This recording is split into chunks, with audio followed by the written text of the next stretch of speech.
Hi, I'm Curt Frye, and in this movie, I'd like to talk about doing things at random, specifically how to select batches of products for random sampling to check for defects and overall quality.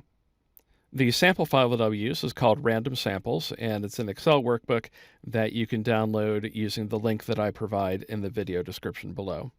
My company has created 14 batches of products, and those numbers are listed in column A.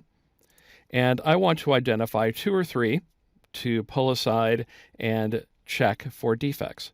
To identify the batches randomly, I can use a formula that I will enter into B2, and that will be equal. And we're going to either say yes if we want to test one of the batches or leave the cell blank if we don't.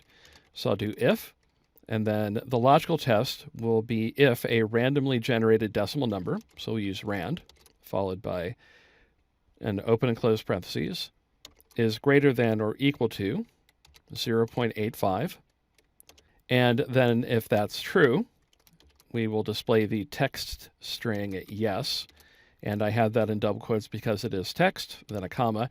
And if it's false, I want the cell to be blank. So I will type 2 double quotes next to each other, then a right parentheses and enter. And it looks like the first sample in this run will not be pulled.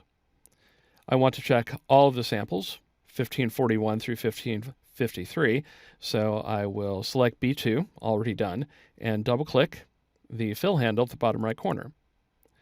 Excel extends the formulas down to all the selected cells, and I see that only one has been identified. So I'll press F9 to recalculate.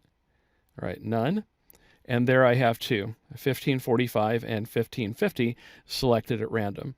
And if I were to press F5 again, then I get 1 and 3. So there's 4, there's 1, there's 3, there's 2. 1 and 3 again, now 1548 and 1552. So what I've just done is identify at random 2 batches to pull aside and check for quality and any manufacturing defects.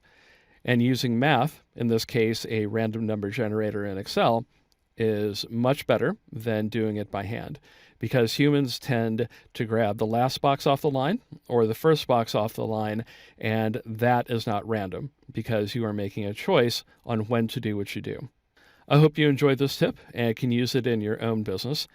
If you like this video, please like it and subscribe to my channel.